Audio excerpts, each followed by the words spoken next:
Hello friends, welcome to CareerPlot. In this lecture, we are going to learn about how Google advertising works. So for example, you would have heard about search engine results and search engine marketing, search engine optimization, various terms which happens in organic and paid world. Now we'll understand what are the algorithms or the basic of algorithms which is used by Google in making sure that the right result is always shown to the customer from an advertiser's perspective, and how Google decides which ad to be shown and which ad not to be shown at all. So we'll get into details of the Google advertising system, and in general these are the similar advertising systems which are used by everyone across the world, not only Google. But algorithms can be proprietary.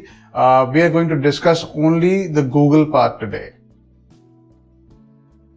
So first of all, we need to understand the advertisement hierarchy and how advertisement campaigns have been aligned and how you can understand the whole terminology.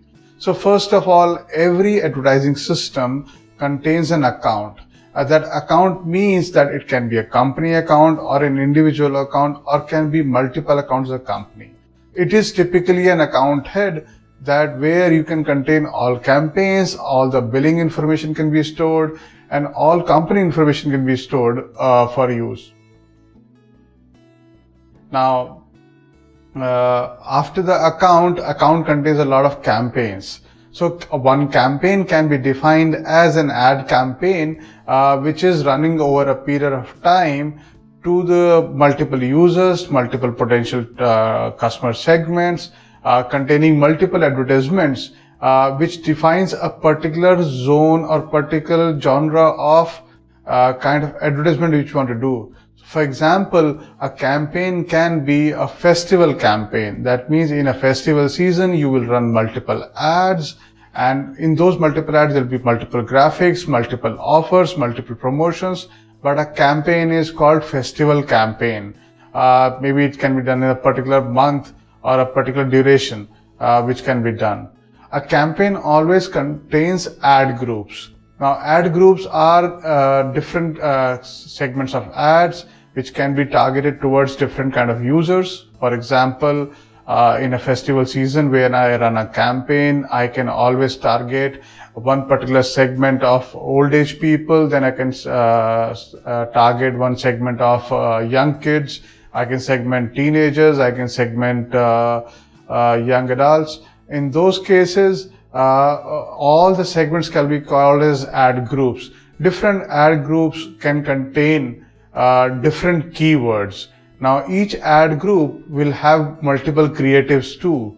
So you can create 5 creatives or 7 creative ads or add text to approach only the kids section. So, and each text will contain certain keywords which you have targeted towards. So this is the hierarchy any advertisement system follows to make sure that all the campaigns have been aligned in such a way that it can be distributed to the right audience at the right time, and so that it is much more beneficial to advertisers and the users both. Because the whole capability of an advertising system to its fullest can be when the advertising company pays the least of the amount and a user looks at the ad effectively and converts. So this benefits the mediator or a company like Google, because users will come back again and again to search more on the platform like Google, and advertisers will be happy to pay to Google because of low cost versus high traffic towards their websites. So this hierarchy is very important to understand, because this is the way you can create your ads again. Now let's understand how Google Ads actually work. So algorithmically, Google has implemented certain proprietary systems, certain algorithms, and has hired a lot of economists and mathematicians to develop these algorithms, right? And one of the most popular mechanisms used by Google to decide how the ad model should work is called second price auction. Also, it is known as generalized second price auction. It is the auction mechanism where the highest bidder does not get a chance, but the second highest bidder is always given a chance, right? So for example, if there are two bidders, bidder 1 and bidder 2, or advertisers 1 and advertisers 2 in the terminology of ad world, advertiser 1 has bid for $5 and advertiser 2 is bidding for $3.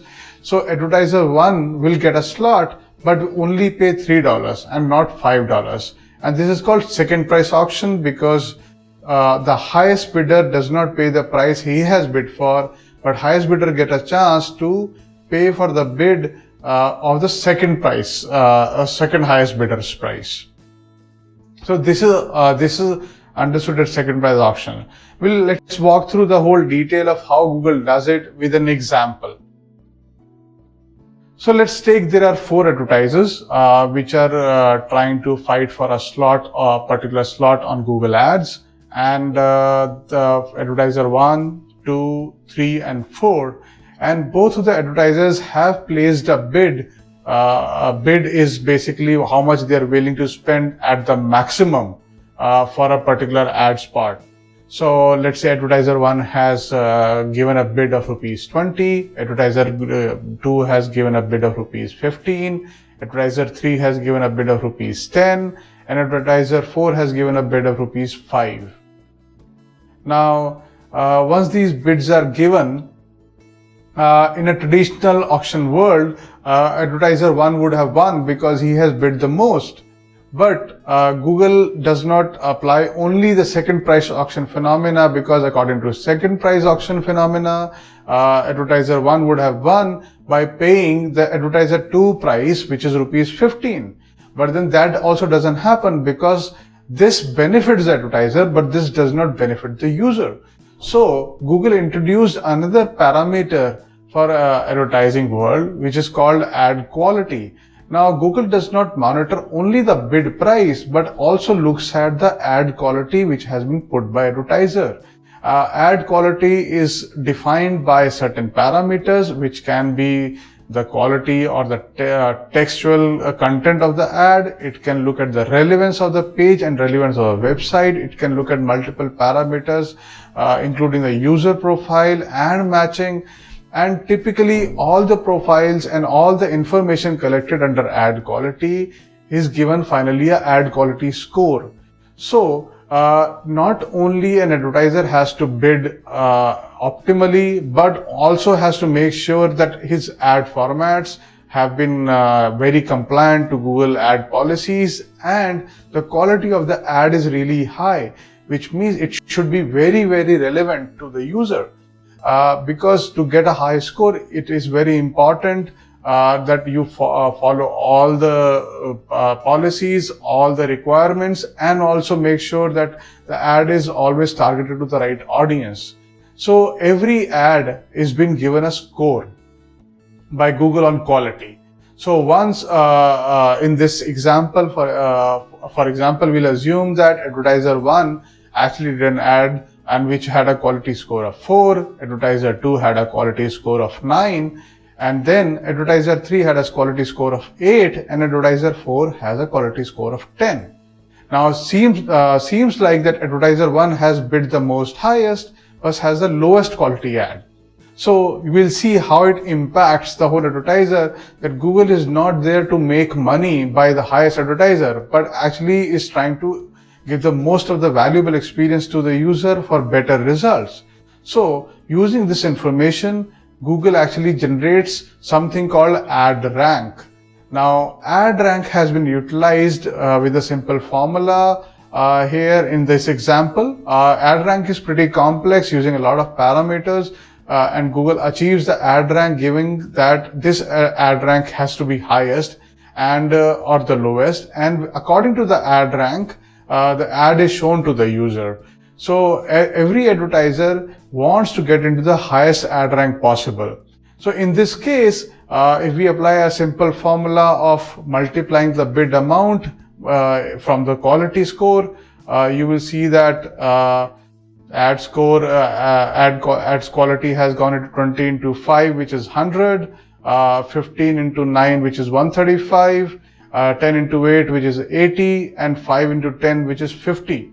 Now, in this case also, advertiser 1 has suddenly dropped into the quality score, which is the second score he is getting, and advertiser 2 has become a top scorer, although his bid is low, but because his ad quality was high, so he becomes a top scorer. So if we align the scorers, if we align the advertisers into the advertising score, advertiser 2 becomes at the top, and advertiser 4 goes at the bottom because of the lower score anyway.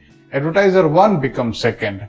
So how does it impact the Google AdSense, Google AdWords, and how does it impact the user? So let's see that part. So once the ad rank has been done, the actual CPC, the advertiser 2 gets the slot on the screen and on the search result page, and advertiser 2 bid also is getting charged. But advertiser 2 is not charged 15 rupees what he has bid for the maximum amount. Advertiser 2 is charged much lesser because he is supposed to pay a much lesser amount on that part, because the way Google calculates the CPC is looking at the ad quality and looking at the ad rank. So typically the algorithm can be applied as that the ad rank of the second advertiser is divided by the ad quality of my advertisement, or the advertiser 1 on that case. So if you divide that number, that is the price which is you're paying for per click. In this case, it comes down to 11 rupees 11 paisa for advertiser 2. So he bid for 15 rupees, but he's actually getting much cheaper price. And similarly, in the case of advertiser 2, now when he gets a slot, again, he only pays 16 rupees instead of 20 rupees. Advertiser 3 pays 6 rupees 25 paisa instead of 10 rupees he bid for. And advertiser 4 will not get a slot because there is no advertiser below him, right? So they don't get a slot at all. So they will be removed from the system. So this is how a second price auction works in Google system and maintains a consistency between advertisers and users, because this benefits the user the most, as users are worried about ad quality and results, the way they can get to a better result, a better website. And advertisers are also happy because they save a lot of money in this case of reaching out to the potential customer to get higher conversion rates in a lesser amount of money. And typically only good advertisers get the place, bad advertisers don't get it. So as an advertiser, you should always make sure that your bids are optimum. Higher price bids does not mean that you will actually get traffic. It is need to be like actual valuable price versus the high quality of ad. If you actually increase the ad quality, let's say in this example, if advertiser 1 increases the ad quality from 5 to let's say 10 or 20, he will actually become very, very highly popular advertiser and obviously reach to rank number 1. Also will pay a very low cost for his advertising. So this is very, very important to understand how Google Ad system works, so that you can actually calculate your CPC or estimated CPC much better, so that you can actually budget your advertising nicely and save a lot of money and reach potential customers very quickly on your campaign. So in this session, we learned about advertisement hierarchy, we learned about the concept of second price auction, and we saw how Google ad engines calculate ad rank, and they calculate actual CPC and promote advertisers and users. Thank you very much.